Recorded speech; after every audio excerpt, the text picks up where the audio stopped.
Malcolm Gladwell is the best-selling author of The Tipping Point, Blink, and now Outliers, a #1 New York Times bestseller, all of which have sold millions of copies throughout the world. In The Tipping Point, which was UPenn's 2004 freshman reading project selection, Malcolm discussed the potentially massive implications of small-scale social events. His second book, Blink, dealt with why we should trust our first impressions. His latest work, Outliers, explains why some people succeed and go on to live remarkable and incredibly impactful lives. In other words, how people like Malcolm become people like Malcolm. Ladies and gentlemen, please join me in warmly welcoming Malcolm Gladwell. Malcolm, thank you very much for joining us again this evening. We really appreciate it. Firstly, please briefly describe what is profoundly wrong with the way we make sense of success. Well, I was motivated to write the book by in response to the way in which we personalize success, personalize and individualize. This idea that I'm interested in the extent to which an individual is personally responsible for his or her achievements. And although that seems like a kind of, it's obvious that they are, in certain key ways they're not. And the question is, what is the balance between the ways in which people are individually responsible and the ways in which they're not? And I would like to argue that the ways in which they are not occupy a significantly larger portion of their achievement than we generally believe. You state that we make rules that frustrate achievement, we prematurely write off people as failures, we overlook just how large a role we all play, and by we, I mean society, in determining who makes it and who doesn't. Please elaborate, and what sorts of recommendations do you have for schools so opportunity is a bit more democratized? Yeah. Well, the metaphor that I tell in the book is that I use to talk about this is this stuff about sports, about football and hockey. That if you look at elite hockey players, you discover, also soccer players, you discover that a very large, a disproportionately large percentage of them were born in January, February, and March, right? And the reason for this is that the eligibility dates for age class hockey and soccer our eligibility cutoff is January 1st. So when we go and we look for, at the age of 9 and 10 in hockey-mad places like Canada, you go and you look at a whole group of kids and you pick the best ones. So you can put them on an all-star team and give them specialized coaching and create an elite, right?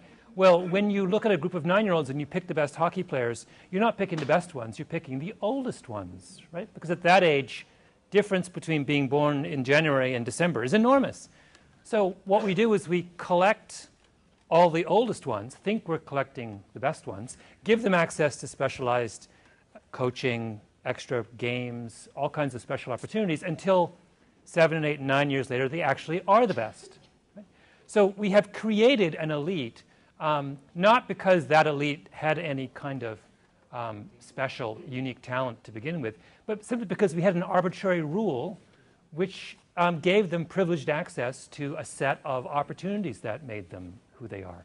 That, to me, is a beautiful metaphor for the way a lot of elite systems work. They are, the phrase that, the lovely phrase that Robert Merton, the famous sociologist uses to describe this is a Matthew effect. From the verse in the New Testament that says, to him that has much more will be given, right? We create these systems where we identify a group of people who have a narrow initial advantage, and then we shower them with all kinds of additional advantages, which causes that small difference to grow. The American economic system is a beautiful example of a Matthew effect, right? The wealthier you get, the more economic advantages we give you. Right? If you're wealthy enough to be able to afford a house, we let you write off your mortgage, right? We don't let you write off your rent if you're renting. Right? That's a Matthew effect. So the minute you're wealthy enough to own a house, the government steps in and bails you out to the tune of thousands of dollars. And then the minute you're wealthy enough to have investments, we give you a disproportionately lower tax rate on the investment. Right? Those are built into all kinds of different systems. And so when the successful congratulate themselves at some later date for the extraordinary things they've done on their own behalf, they generally forget to point out the extent to which they had been privileged by these kinds of systems. My favorite little factoid in all this was that it used to be the case that the international cutoff date, eligibility date for age class football, soccer around the world was August 1st. And back then, if you looked at the composition of elite soccer teams around the world, they were overwhelmingly filled with people born in August, September, and October. And then about 10 years ago or so, they changed it to January 1st. And within a few years, soccer teams were overwhelmingly filled with people born in January, February, and March.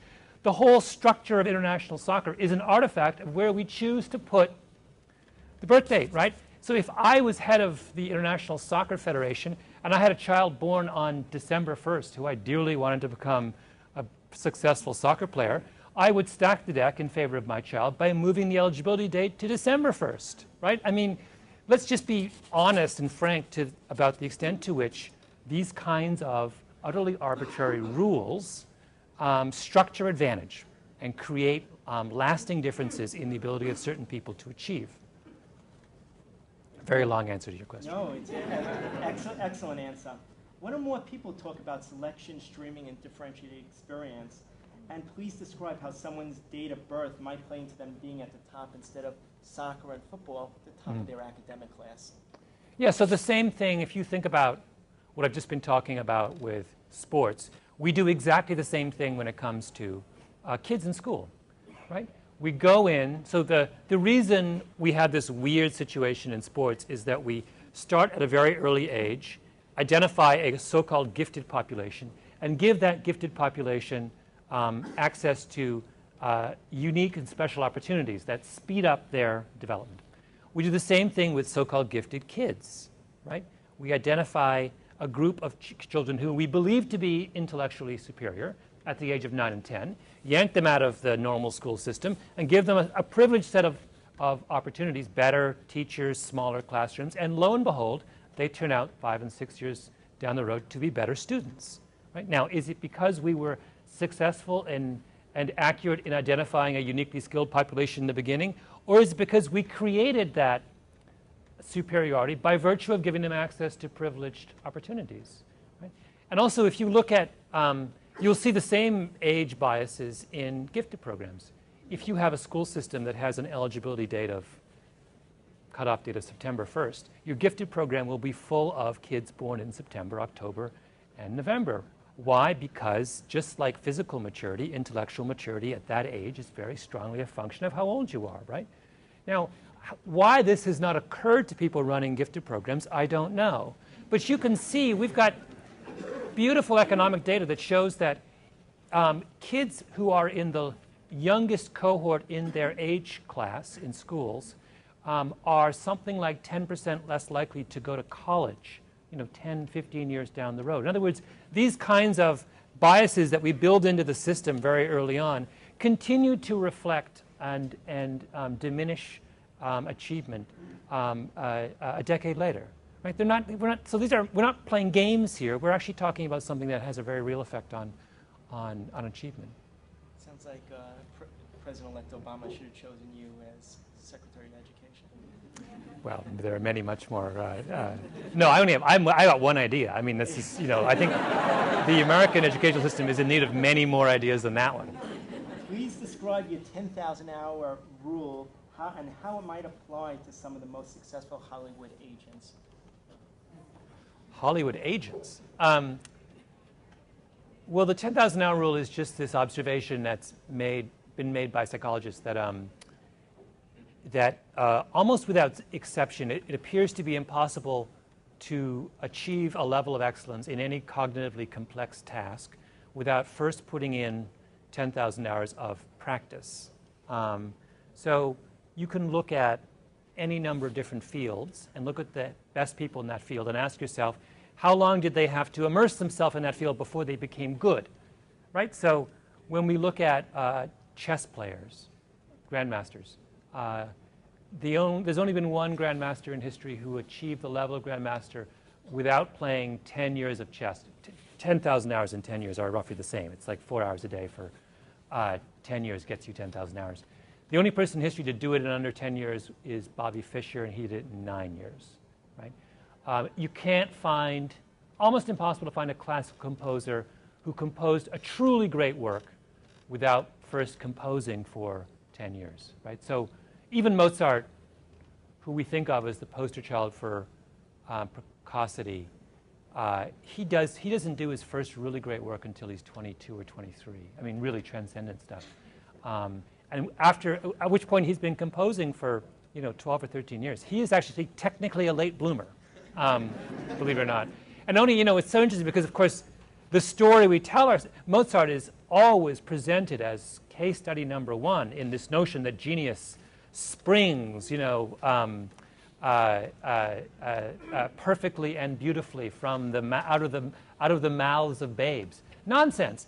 He's composing things when he's 10 years old, but they're terrible. He doesn't.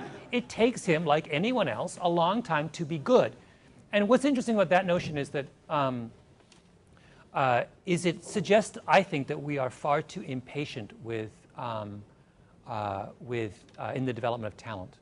Our expectations, we like to judge people, and because we like to categorize them and put them in different groups and decide who we're going to back and who we're going to give up on.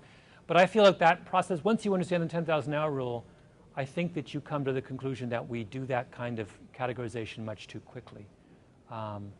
Basically it says if you want to know whether someone's any good, you have to give them a chance to practice for 10 years first, right? There isn't a, take that little nugget into corporate America and see how far you'll get. And it also says that those who are, it is so difficult to put 10,000 hours of practice in that it says that those who get good, who have the opportunity to be good, are usually those who have had some special opportunity to practice, right? So you can't, if you want to be a great piano player, you can't have a part-time job after school and high school. You can't come from a family that requires you to work, because there's no way, we know that you cannot be a great pianist unless you put in 10,000 hours, and you absolutely cannot, there are not enough hours in the day to get your 10,000 hours in before the age of 22 or 23 if you have a part-time job, right? It's a very simple illustration of a fact that says you will never get, except in the most extraordinary of circumstances, a great pianist or a great chess player or a great anything of this type from a family that's not wealthy enough to support children without themselves going out to work, right? Now, a beautiful little illustration of how class matters and how our idealized notion about how talent always rises to the top in our society is nonsense, right? There's a massive constraint on it, which is this fact that you need 10,000 hours and only a small number of people can possibly be in a position to get that in. Why is the IQ test still used since, as you write, it does not have a correlation to someone's success, only measures what Lewis Terman thought determines intelligence and classifies selected, streamed, and differentiated students and the non-ones the same when they take the test? Well, it's not that IQ tests are useless. They're very, very useful. And they do correlate with success, but they correlate success in a very specific way. There is this, I don't actually use this phrase in the book, but there's this lovely concept in statistics called restriction of range, which says that, those of you who study statistics all know what I'm talking about, which says that as you get to the top of any distribution, your ability to meaningfully measure differences between data points becomes limited. Another way of saying this is that the things that, the qualifications that one uses to join a group are different from the qualifications that are different from the Here I am talking about IQ, and we haven't even turned on the qualifications that get you into a group are different from the kinds of things that make you good at that particular discipline, right? So entrance criteria are different from excellence criteria. So here's an example. A simple example is you have to be tall to play basketball, right? That's an entrance criteria. You cannot be 5 feet and want to play in the NBA, right? But once you are tall, someone's height cannot reliably be used to predict their excellence at the task of being an NBA basketball player, right? I recently did a story about teachers, about what makes a teacher good, and teachers are a great example of this. You need to be relatively smart to be a teacher, but once you're smart enough, your IQ is no longer a good predictor of your ability to be a good teacher, right? It predicts entrance, it does not predict excellence. Well, IQ in general works this way. So you need to be smart enough to go to Harvard or Yale or Cambridge or Penn.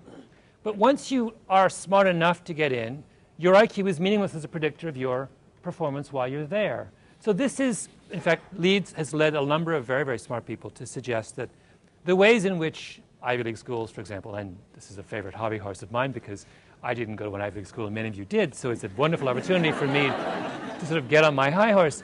And I believe the last time I was here, I lectured at length on this, but I can't resist, so I'll return to it. The way in which schools like that, elite schools, run their admissions programs is nonsensical, right? They take a whole group of people who have almost basically identical entrance criteria, and they presume to be able to distinguish among them on the basis of those entrance criteria, right? You can't do it. You can't. All you can do, all you ought to be able to do if you're running an elite school is you say, here's a series of cutoff criteria. You've got to have at least X on your SAT. You must have at least X on your high school grades. You must have at least 2 really warm recommendations from interesting people. And after that, we're going to throw you into a hat, and we're going to take the names out, and the lucky ones get in, and the ones who lose the lottery don't. That is the only intellectually justifiable way to run an entrance into an elite institution. And anyone else who tells you otherwise is blowing smoke, right? It's nonsense.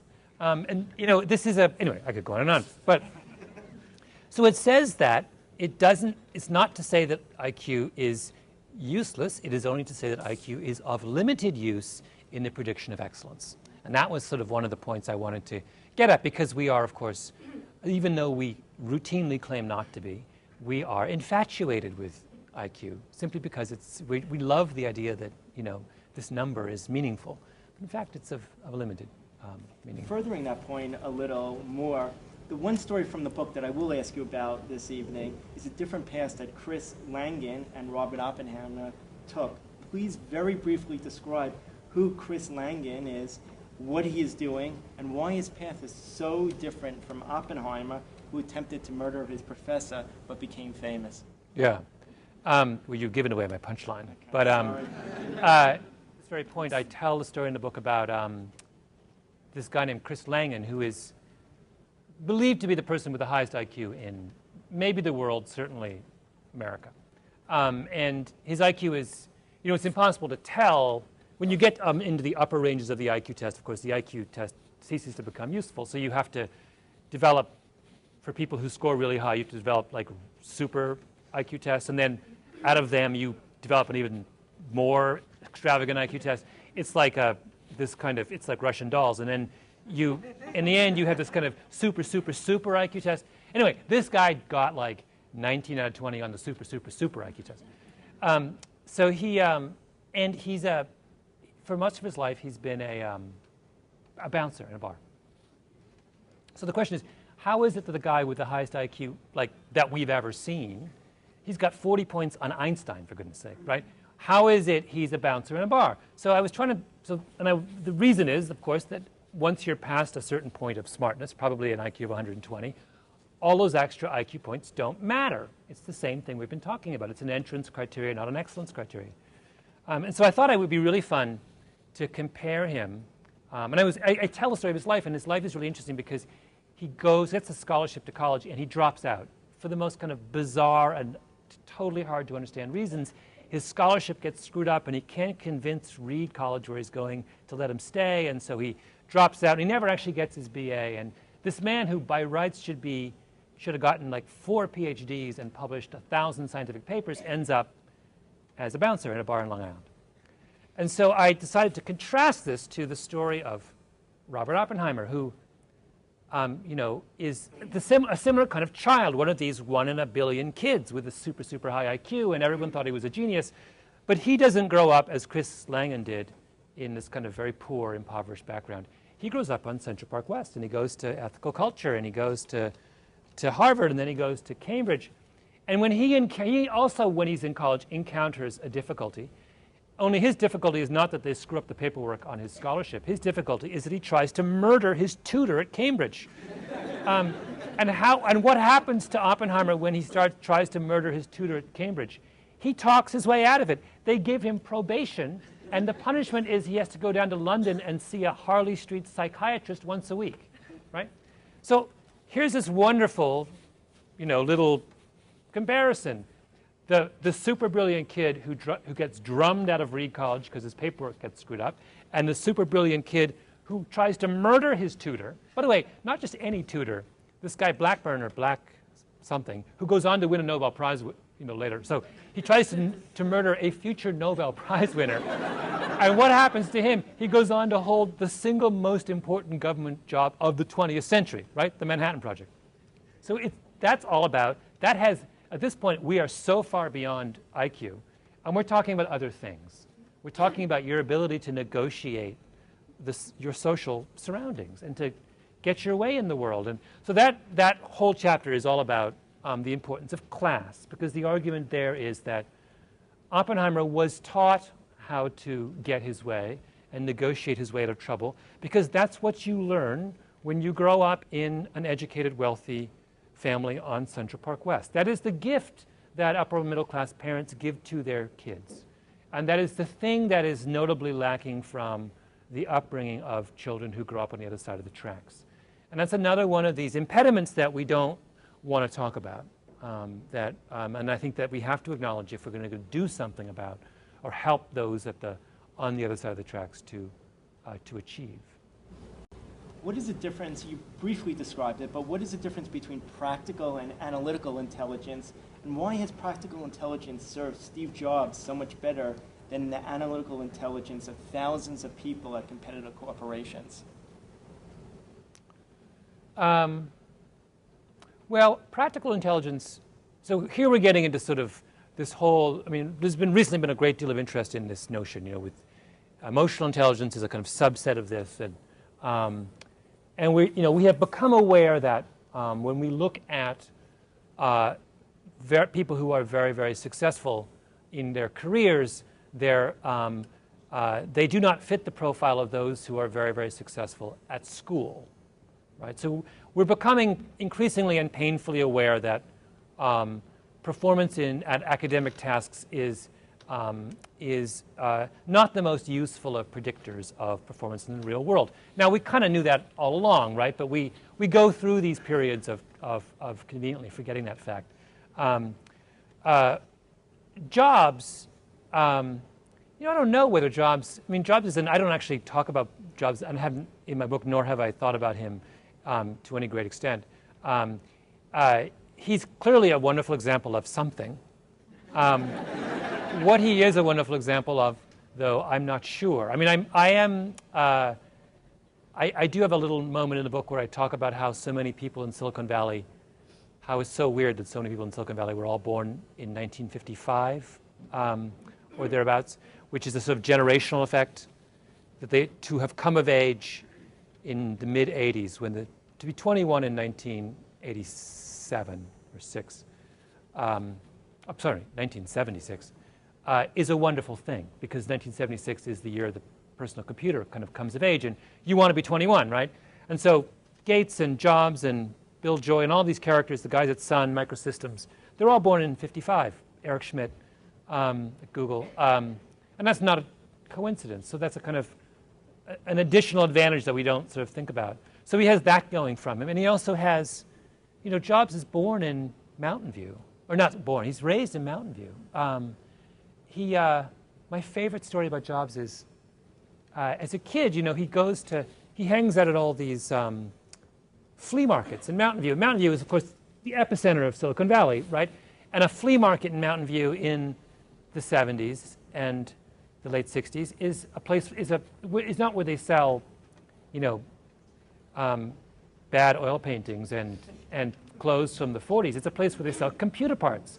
So he's steeped in this world. He's getting his 10,000 hours in from this high, and he's building little sets. And at one point, my favorite story about him is oh,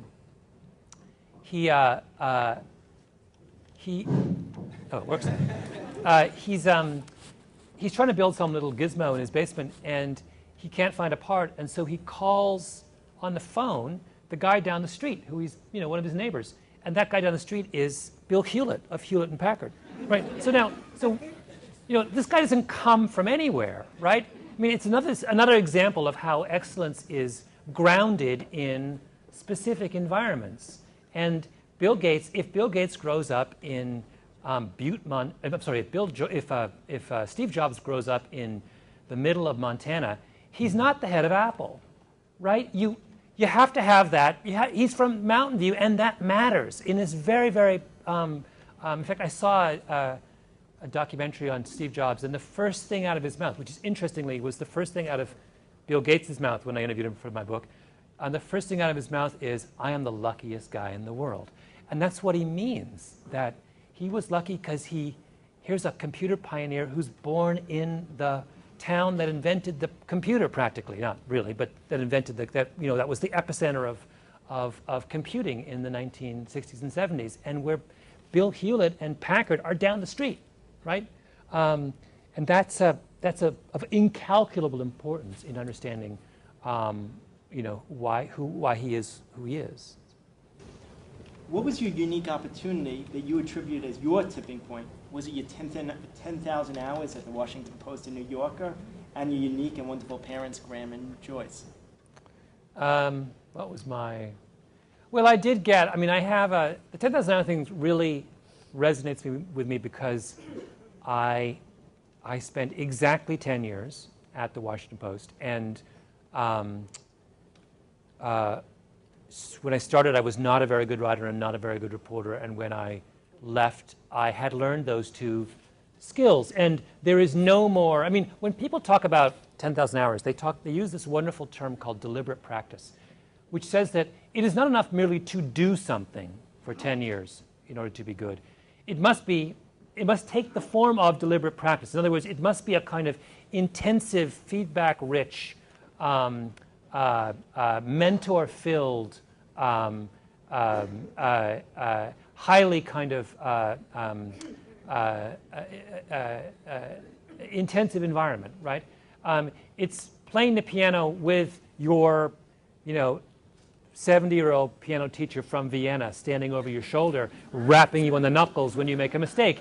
It's learning surgery at the hands of a master surgeon who, when you make a mistake, you know, sits down after the surgery is over and makes you practice that thing 5 or 6 or 7 times until you get it right. That's what we mean by deliberate practice. So it wasn't that I was sitting in my room writing on my laptop.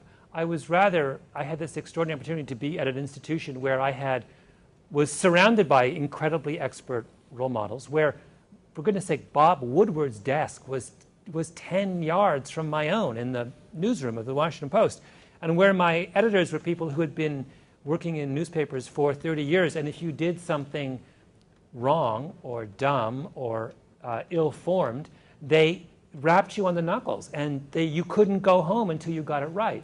And that went on for 10 years. And that is how you learn to be good at something. And you know, that was I did not create that opportunity for myself. It was given to me for the most, by the way, random of reasons. It's not worth going into now, but it remains slightly mysterious to me how I ever got that job. But having got it, I was like Steve Jobs in Mountain View. You know, I was in an environment that allowed my particular, and you know, that was thinking a lot about. It was thinking about that in part kind of led me to want to write this account of success, because I'm so keenly aware of how it took that form in my own life. I think one of the most interesting things you raise in your book, Blank, is when you talk about when people describe the ideal mate, they only can describe the traits of which they're consciously aware, but they could easily meet someone who meets all those traits, but the chemistry is just not right because there's so many things of which they're not consciously aware, which are unconscious. Could you talk a little bit more about how that mechanism works in some different ways it tends to play into everyday life? Wow, you take me back to a book I haven't thought about in 6 years. Well, actually it ties in very beautifully to what I've been talking about just now. So if you think about, so here's the great puzzle. When we meet somebody for the first time, this is actually the part in which Blink and Outliers connect. You meet someone for the first time, there are certain things that you are really, really good at instantly figuring out about that person, and certain things that you're really bad at figuring out about that person. Right? If any of us meet someone to whom, and we're asked the question, are you attracted to that person, we can answer incredibly accurately, incredibly quickly. Right? In fact, we can do it in less than a second. Why are we so good at that? Because we've had 10,000 hours of practice. What do you spend your teenage years doing? Right? All day long, over and over again, in the most deliberate way imaginable, the most intensive, feedback-rich, like everything I was talking about before, endlessly going through your mind this little loop about, am I attracted to them? Am I attracted to that person? Attracted to that person? What am I attracted to? And by the time you're like, 17, 18, you're really, really good at that, and you will remain good at that for the rest of your life. Same thing with extroversion. What do you learn from the first moment as a child when you relate to other kids? What's the question you ask? Do I want to play with that person? Does that person make me laugh, right? Those are questions that we ask from this point all the way on. Every time we go to a group, we gravitate towards those people who can promise us that experience. Right? So of course we're good at that. Now what are we not good at? Well, we're not good at knowing whether someone is conscientious. We're not good at knowing whether someone is honest, intelligent, thoughtful, all those kinds of other much more complex tasks. Why? Because we don't have 10,000 hours of practice with those kinds of things. Making those kinds of much more complex judgments. They're really hard to make. We don't have the kind of feedback necessary. You can't have deliberate practice on conscientiousness because in order to judge someone's conscientiousness, you've got to be able to see them in very specific circumstances over and over and over again. We don't have that, with the vast majority of people we meet, we never have that ability, that opportunity to practice. Right? So that's why, that is why it explains both our extraordinary strengths and our extraordinary weaknesses when it comes to the judgments we make about both mates and also, about, job hires or, any kind of personal transaction is both enabled and limited by those facts about what we've been able to practice. Justin? I hope you might share some thoughts on Obama and how he fits into your theory of success. Yeah. I was going to answer, it's always a hard one to... there's a couple of interesting things. In the second half of the book, we didn't talk about this here, but in the second half of the book, I talk a lot about culture and about what are the ways in which our cultural heritages influence the way we behave and influence our ability to achieve. And so I have two chapters, one which talks about how your cultural heritage affects your ability to do math, and another is about how your cultural heritage affects your ability to fly an airplane safely. And in both those cases, I believe and argue that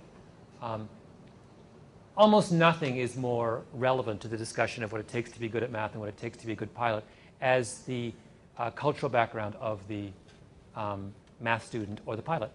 And so it's an exploration of just about how extraordinarily influential culture is. And then I have a chapter on my parents, on my mother's family. My mother is a brown-skinned Jamaican, and that chapter is all about what does it mean to be a brown-skinned Jamaican, and it turns out there are a whole series of advantages rooted deeply in the peculiar history of Jamaica that accrue to people who are of mixed race background in Jamaica. Among them, the fact that the British colonial presence in Jamaica, if you were the offspring of a slave and a landowner, as my great-great-great-great-great-great-grandfather was, you were freed. You weren't pushed back into slavery as you were in America. In Jamaica and in the West Indies, you were freed because the British wanted to, they were so outnumbered, they wanted to kind of gather as many hopefully friendly faces around them as possible. So they would actually educate mixed-race offspring. And the argument there is that this kind of pattern of advantage that goes back 300 years matters today. It helps to explain why my mother has been as successful as she has, and it helps to explain why her mother was as successful, and on and on. Well, I'm very tempted to make that kind of argument with Obama. I don't know enough about, I'm not in a position to make it in a kind of sustained way, but it is more than significant that he is the product of, that his father is African, Kenyan, and not African American.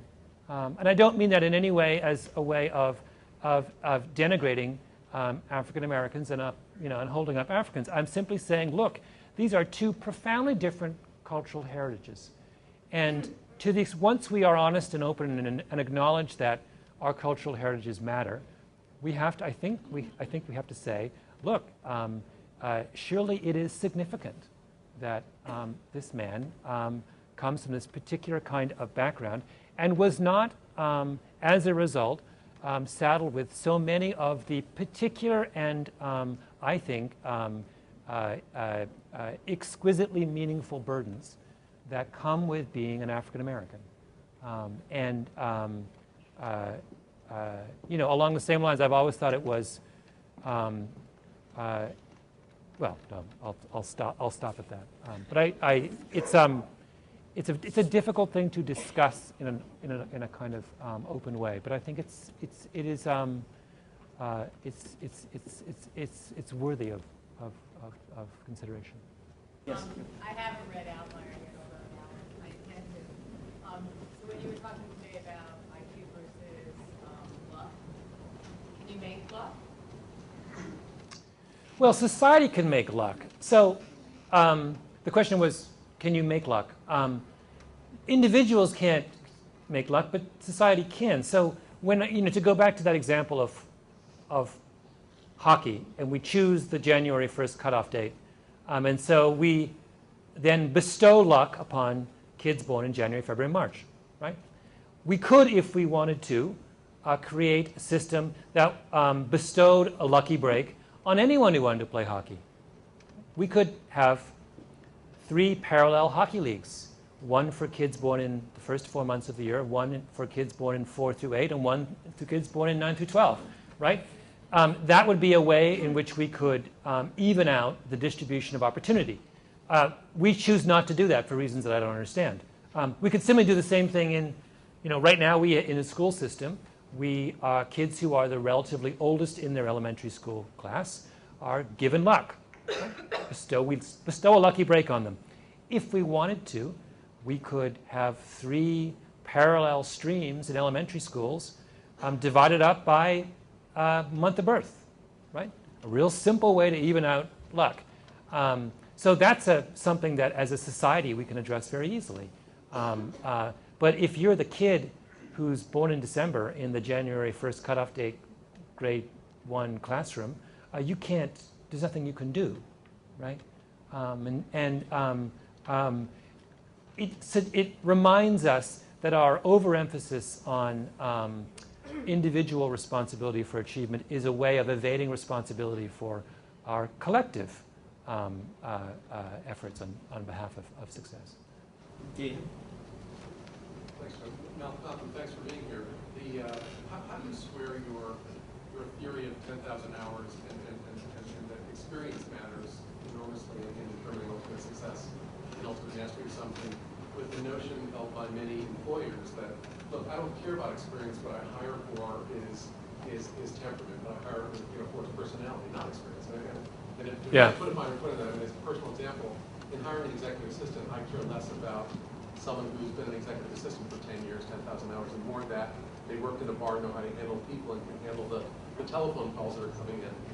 Mm-hmm. How do you square those things? Well, remember, with 10,000 hours, we're talking about cognitively complex tasks. So it's most applicable when we're talking about being a surgeon, being a computer programmer, being a chess grandmaster, as we move kind of further down the kind of the cognitive complexity ladder, it's less of an issue. And so I think you're absolutely right. When you hire an executive assistant, you do hire for temperament. And because you believe that the cognitively complex tasks they need to master are not so complex that they will require 10,000 hours, unless you're running, a really extraordinary operation over there. I would imagine that Bernie Madoff's executive assistant might well have had to have 10,000 hours. But your criteria would shift dramatically if you were hiring at the upper end. If you were hiring a chief surgeon at Mount Sinai, we would ask a very different set of, right? You don't hire on temperament there. In fact, you probably would do well to ignore temperament entirely. My experience with surgeons at Mount Sinai is that they do, in fact, ignore temperament entirely. On the subject of surgeons and medical training, there's recently been a push to change the way work hours are. And I was wondering if you think that there is a difference to the quality of the 4th hour that you spend practicing every day as opposed to the 36th hour the second day. And also, if you finish your neurosurgery training at 45 instead of like 39 or whatever it would be, is that better or worse? Yeah. Well, this is actually, you're absolutely right to bring it up. This is a beautiful illustration of this very debate we're talking about. So we have this extraordinary robust data on 10,000 hours. And it says that as far as we can tell, there are no shortcuts. So you simply need to do a certain number of repetitions of some difficult task before you can master it. So given that fact that there doesn't seem to be a shortcut, we haven't found one yet, you cannot be an expert surgeon unless you put in that number of repetitions. So we have this question of, now lost this.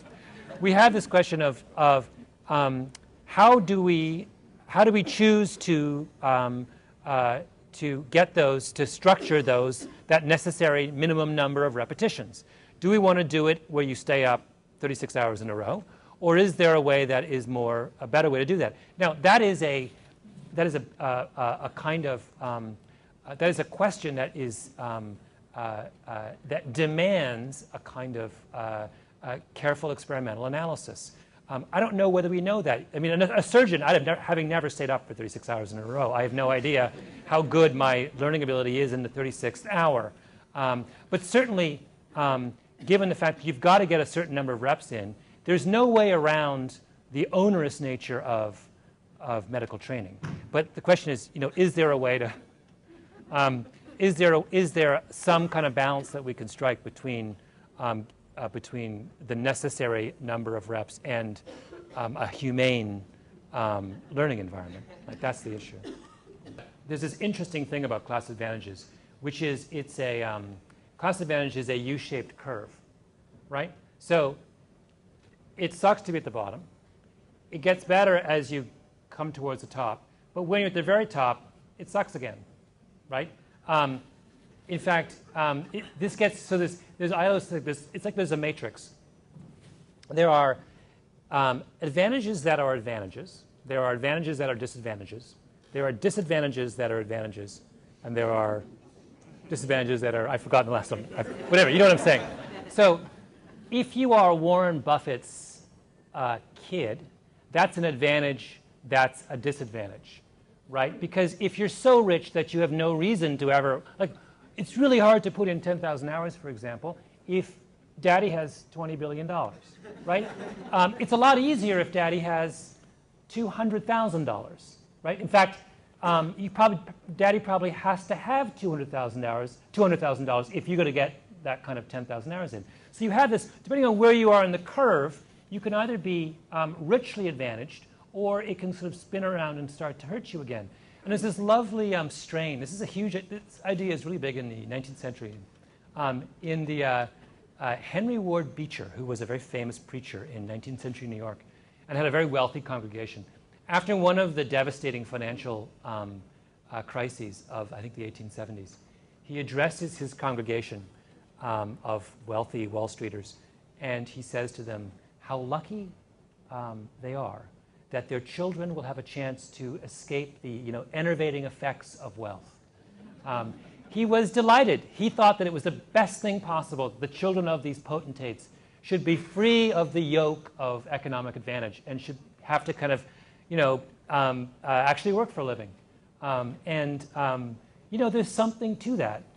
Because these kids were not being pushed into absolute deprivation, but they were just being pushed back to the fat part of the curve, the point where they were just rich enough to be able to get advantages, but not so rich as to have their own ambition completely enervated. Success by gender. Well, it fits in very beautifully into this theory, right? Because what I'm saying is that when we look at patterns of achievement, we need to pay attention, first of all, to the social and environmental and generational preconditions for that achievement, and not at the individual, right? And not ask, in other words, I want us to stop asking questions about people's innate abilities and ask questions first and foremost about their social advantages, the kinds of things that put them in a position to do something. When it comes to the achievement of women in certain kinds of fields, there is a tendency of the population that wants to rush to the innate argument, right? And there are all kinds of people who will make all kinds of fancy arguments about how, well, the reason women don't excel in math is because their brains don't do this particular thing, and blah, blah, blah, right? To which I say, wait a minute, you're putting the cart before the horse. Long before we even considered that question, we should ask ourselves, are the social preconditions for achievement in math and science equal for men and women, right? And if we can identify a difference in those social preconditions, then that's where we should spend our time and attention. And if after we've equalized those conditions, there continues to be a difference in performance, only then should we ask the question about innate ability. I mean, this goes to this it's a very kind of beautiful way of explaining this question, and that is this idea that the psychometrician James Flynn has when he talks about capitalization. And capitalization is the word he uses to describe the question of what percentage of people who are capable of doing X end up doing X, right? So suppose, we can define this in any way we want. So suppose we went to Harlem and we said, what is the professional basketball capitalization rate for the black teenagers of Harlem? In other words, what percentage of black teenage Harlem basketball players who have the talent, the ability to play in the NBA, end up playing in the NBA, right? That percentage is the capitalization rate for black kids in Harlem, right? Or you can ask the question, what percentage of kids who have the intellectual ability to be a professional, a doctor or a lawyer, end up being a doctor or a lawyer?